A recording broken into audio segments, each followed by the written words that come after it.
વિદ્યાર્થી મિત્રો, મારી યુટ્યુબ ચેનલમાં તમારું હાર્દિક સ્વાગત છે.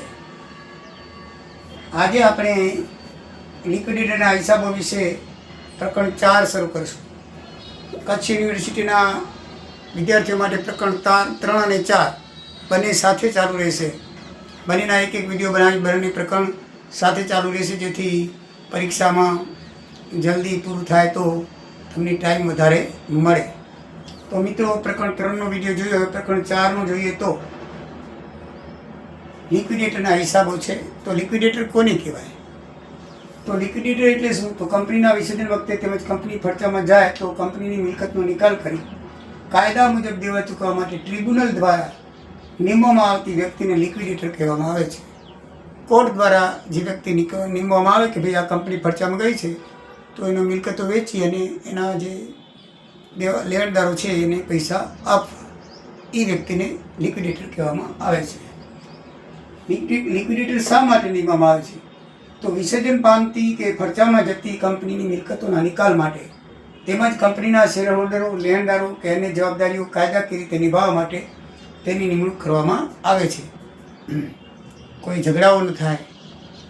કંપની ફરજામાં જાય તો ગમે ત્યારે ગમે ત્યાં માણસ મિલકત લઈ જાય અને બીજાને ના મળે, એવું ના થાય એટલે એક કાયદેસર રીતે કોર્ટ દ્વારા એની નિમણૂક કરવામાં આવે છે, જે મિલકતોનો નિકાલ કરી અને જે લેણદાર હોય છે એની કાયદેસર રીતે પ્રાથમિકતા પ્રમાણે ચૂકવણું કરે છે.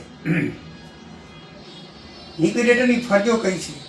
તો વિસર્જન કે ફરજામાં ગયેલ કંપનીના ધંધાની મિલકતોનો નિકાલ કરવાની, કંપનીના શેરહોલ્ડરને કાયદેસર પ્રાથમિકતા મુજબ ચૂકવણી કરવાની, કે પહેલાં ડિબેન્ચર આપવા કે પ્રેફરન્સ શેર આપવા કે ઓર્ડિનરી આપવા કે બેંકનું દેવું, તો જે રીતે કાયદેસર પ્રમાણે છે એ પ્રમાણેની ચૂકવણી કરવી. મિલકતોની મળેલ રકમમાં પૂરેપૂરું દેવું ન ચૂકવાય તો ટ્રિબ્યુનલની મંજૂરી લેણદારોને ઓછું પેમેન્ટ કરવું. ઘણી વખત મિલકતો વેચાય છે પણ લેણદારો ઘણા હોય તો બધાને પૂરેપૂરા ન આપી શકાય, તો ટ્રિબ્યુનલની મંજૂરી લઈ ઓછું પેમેન્ટ કરી શકાય છે. લેણદારો દ્વારા દાખલ કરવામાં આવેલ કેસ હેન્ડલ કરવાની. લેણદારો દ્વારા કોઈ સંતોષ ન થતો હોય તો કેસ દાખલ કરે તો એનો કેસ હેન્ડલ કરવાની જવાબદારી છે. જો એવી મિલકત કે જેના પર બેંક લેણદારોનો બોજો હોય તો ટ્રિબ્યુનલની મંજૂરી નિકાલ કરવાની, કે એવી મિલકત હોય કે જેના ઉપર બેંક અને કોઈ લેણદારનો બોજો હોય તો ડાયરેક્ટ ન વેચાતા, એ વાંધો લે તો ટ્રિબ્યુનલની મંજૂરી લઈને એની પણ મિલકતનો નિકાલ કરવાનો. પછી કંપનીના શેરહોલ્ડર અન્ય લેણદારોની મુશ્કેલી સાંભળી કાયદાકીય રીતે તેનો ઉકેલ કરવાનો. ભાઈ પૈસા ચૂકવણીમાં કોઈ મુશ્કેલી આવતી હોય, કાંઈ એને પેમેન્ટમાં વાંધો હોય તો એની મુશ્કેલી દૂર કરી કાયદાકીય રીતે એની ફરજ છે. કંપની વિસર્જન કયા કારણોસર થાય? તો પૂરી જે મૂડી છે એ પૂરતી ન હોવાને કારણે અથવા ધંધો વેચી દેવામાં આવે ત્યારે, કંપની જે હેતુ માટે સ્થાપાઈ હોય અને તે હેતુ પૂરો થઈ જાય ત્યારે, દાખલા તરીકે કોઈ બ્રિજ છે રેલવેનો, મોટા બ્રિજ 2-3 બાંધવાના હોય, અથવા તો હમણાં જે મોટા બ્રિજોનું કામકાજ ચાલે છે ટ્રેન માટેનું, બરાબર છે, તો એવા મોટા પુલો વર્ષો સુધી ચાલે તો 2-4-5 વર્ષ સુધી કોઈ ભાગીદારો ભેગા થઈ અને જો કંપની ખોલે તો પછી ફાસ્ટ ટ્રેન છે એનું કામ પૂરું થઈ જાય તો પછી વિસર્જન કરવું પડે. એટલે હેતુ પૂરો થતાં બિનકાર્યક્ષમ સંચાલન કે અન્ય કારણોસર કંપનીનો ધંધો ચલાવવો ખૂબ મુશ્કેલ હોય ત્યારે એવા સંજોગો ઊભા થાય કે કંપનીનો ધંધો ચાલુ રાખવો શક્ય જ ન હોય અને કંપની નાદાર થાય ત્યારે એનું વિસર્જન કરવું પડે છે. તો કંપની વિસર્જનની પદ્ધતિ કેટલી છે? તો 2: ટ્રિબ્યુનલ દ્વારા ફરજિયાત વિસર્જન અને સ્વૈચ્છિક વિસર્જન, એટલે કે કોર્ટ દ્વારા અને કોઈ પોતાની રીતે. તો કોર્ટ દ્વારા ક્યારે થઈ શકે? તો કંપની ધારા 2013 અંતર્ગત કલમ નંબર 270-71 મુજબ કંપનીનું નીચે મુજબ ફરજિયાત વિસર્જન કરવું પડે છે.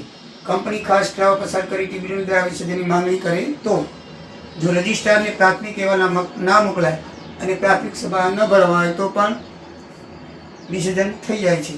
જો કંપની નોંધણી વર્ષ પછી 1 વર્ષમાં ધંધો શરૂ ન કરે અથવા તો 1 જ વર્ષ ધંધો બંધ રાખે તો પણ વિસર્જન ફરજિયાત કરવું પડે છે.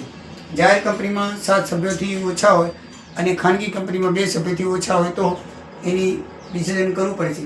સતત 5 વર્ષ સુધી પોતાના નાણાકીય પત્રકો એટલે પાકો સર્વે કે નફા નુકસાન ખાતું જો રજિસ્ટ્રાર સમક્ષ ન મોકલવામાં આવે તો તેનું વિસર્જન થાય છે.